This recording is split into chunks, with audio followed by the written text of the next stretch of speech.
Turning your engine A20DTH.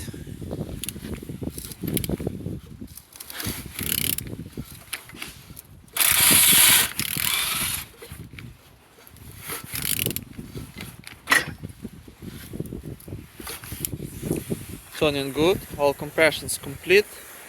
The front engines looks good. We have a little damage on this place, but nothing critical. Compressor looks good, no damage, all nice. On this side engines looks good, as you can see. This engine is NGB, no gearbox. On this side engines looks good. Starter looks as well. No damage, no broken, all nice. Socket looks good. Altimeter look as well in good conditions. And on the top, as you can see, all connectors looks good. No damage, no broken. All nice, all good.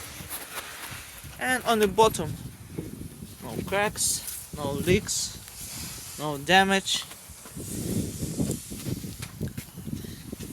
All nice, all good. And turning your engine AJ668.